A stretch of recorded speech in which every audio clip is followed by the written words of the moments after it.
Now King Darius gave a great banquet for all who were under him, all who were born in his house, and all the nobles of Media and Persia, and all the satraps and generals and the governors who were under him in the 127 satrapies from India to Ethiopia. They ate and drank, and when they were satisfied, they went away. And King Darius went to his bedroom. He went to sleep, but woke up again.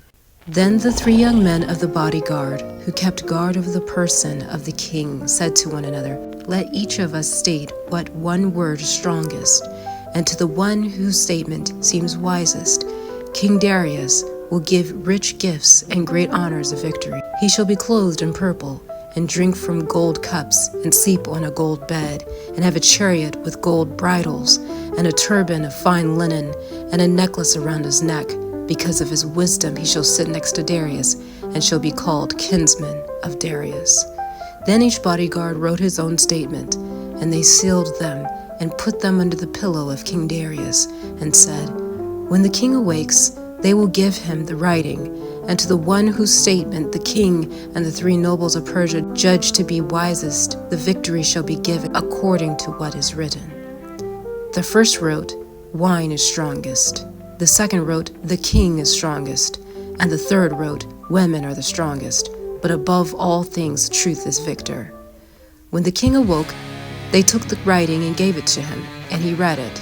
Then he sent and summoned all the nobles of Persia and Media, and the satraps and generals, and governors and prefects, and he took his seat in the council chamber. And the writing was read in their presence. He said, "Call the young men, and they shall explain their statements." So they were summoned and came in. They said to them, "Explain to us what you have written." Then the first, who had spoken of the strength of wine, began and said, "Gentlemen, how is wine the strongest? It leads astray the minds of all who drink it. It makes equal the mind of the king and the orphan, of the slave and the free, of the poor and the rich. It turns every thought to feasting and gladness, and forgets all sorrow and debt. It makes all hearts feel rich, forgets kings and satraps, and makes everyone talk of extravagant sums. When people drink, they forget to be friendly with friends and kindred. Before long, they draw their swords, and when they recover from the wine, they do not remember what they have done. Gentlemen, is not wine the strongest, since it forces people to do these things?" When he had said this, he stopped speaking. Then the second, who had spoken of the strength of the king, began to speak. "Gentlemen, are not the strongest who rule over land and sea and all that is in them? But the king is stronger. He is their lord and master, and whatever he says to them, they obey. If he tells them to make war on one another, they do it. And if he sends them out against the enemy, they go and conquer mountains, walls, and towers. They kill and are killed, and do not disobey the king's command. If they win the victory, they bring everything to the king, whatever spoil they take and everything else. Likewise, those who do not serve in the army or make war but till the soil, whenever they sow and reap, they bring some to the king, and they compel one another to pay taxes to the king. And yet he is only one man. If he tells them to kill, they kill. If he tells them to release, they release. If he tells them to attack, they attack. If he tells them to lay waste, they lay waste. If he tells them to build, they build. If he tells them to cut down, they cut down. If he tells them to plant, they plant. And all his people and all his armies obey him. Furthermore, he reclines, he eats and drinks and sleeps, but they keep watch around him. And no one may go away to attend to his own affairs, nor do they disobey him. Gentlemen, why is not the king the strongest, since he is to be obeyed in this fashion?" And he stopped speaking. Then the third, who had spoken of women and truth, and this was Zerubbabel, began to speak. "Gentlemen, is not the king great, and are not men many, and is not wine strong? Who is it then who rules them, or has the mastery over them? Is it not women? Women gave birth to the king, and to every people that rules over sea and land. From women they came, and women brought up the very men who plant the vineyards, from which comes wine. Women make men's clothes, they bring men glory. Men cannot exist without women. If men gather gold and silver or any other beautiful thing, and then see a woman lovely in appearance and beauty, they let all those things go and gape at her, with mouths open, stare at her. And all prefer her to gold or silver or any other beautiful thing. A man leaves his own father, who brought him up, in his own region and clings to his wife. With his wife he ends his days, with no thought of his mother or father or his region. Therefore, you must realize that women rule over you. Do you not labor and toil and bring everything and give it to women? A man takes a sword and goes out to travel and rob and steal and to sail the seas and rivers. He faces lions and he walks in darkness. And when he steals and robs and plunders, he brings it back to the woman he loves. A man loves his wife more than his father or his mother. Many men have lost their minds because of women and have become slaves because of them. Many have perished or stumbled or sinned because of women. And now do you not believe me? Is not the king great in his authority? Do not all lands fear to touch him? Yet I have seen him with Apame, the king's concubine, the daughter of the illustrious Bardacus.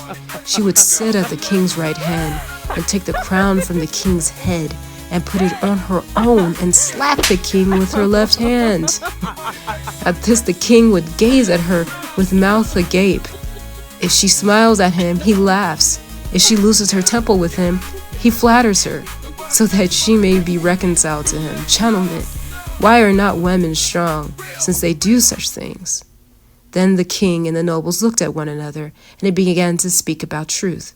Gentlemen, are not women strong? The earth is vast and heaven is high, and the sun is swift in its course, for it makes the circuit of the heavens and returns to its place in one day.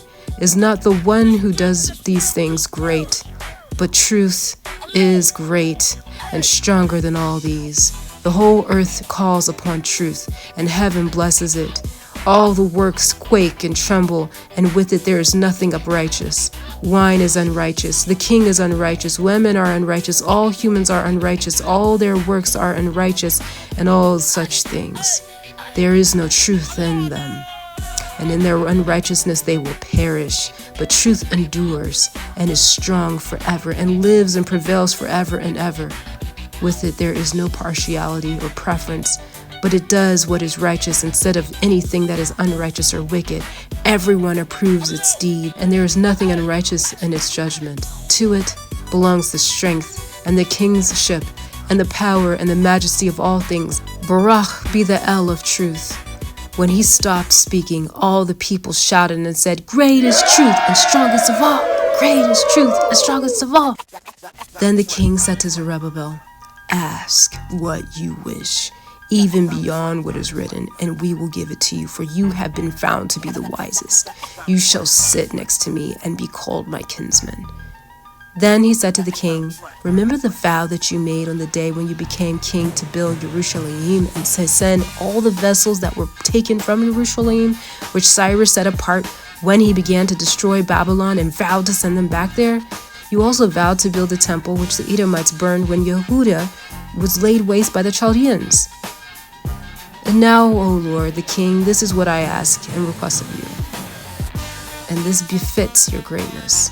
I pray, therefore, that you fulfill the vow whose fulfillment you vowed to the king of Shemayim with your own lips." Then King Darius got up and kissed him, and wrote letters for him to all their treasurers and governors and generals and satraps, that they should give safe conduct to him and to all who were going up with him to build Jerusalem. And he wrote letters to all the governors in Assyria and Phoenicia, and to those in Lebanon, to bring cedar timber from Lebanon to Jerusalem to help build the city. He wrote on behalf of all the Jews who were going up from his kingdom to Yehuda, in the interest of their freedom, that no officer or satrap or governor or treasurer should forcibly enter their doors, that all the region that they would occupy should be theirs without tribute, and that the Idumeans should give up the villages of the Jews they held, that 20 talents a year should be given for the building of the temple until it was completed, and an additional 10 talents a year for burnt offerings to be offered on the altar every day in accordance with the commandment to make 17 offerings, and that all who came from Babylonia to build the city should have their freedom, they and their children and all the priests who came. He wrote also concerning their support and the priests' investments, in which they were to minister. He wrote that the support for the Levites should be provided until the day when the temple would be finished and Yerushalayim built. He wrote that land and wages should be provided for all who guarded the city, and he sent back from Babylon all the vessels that Cyrus had set apart. Everything that Cyrus had ordered to be done, he also commanded to be done and be sent to Yerushalayim. When the young men went out, he lifted up his head to Shamayim, towards Yerushalayim, and praised the king of Shamayim, saying, "From you comes the victory, from you comes Chokmah, and yours is the glory, the kabod. I am your servant. Baruch be you, who have given me Chokmah. I give you thanks, O Adonai of our ancestors." So he took the letters and went to Babylon and told this to all his kindred. And they baruch Yahuwah, and they praised Yahuwah of their ancestors, because he had given them freedom and permission to go up and build Yerushalayim and the temple that is called by his name. And they feasted with music, rejoicing for 7 days.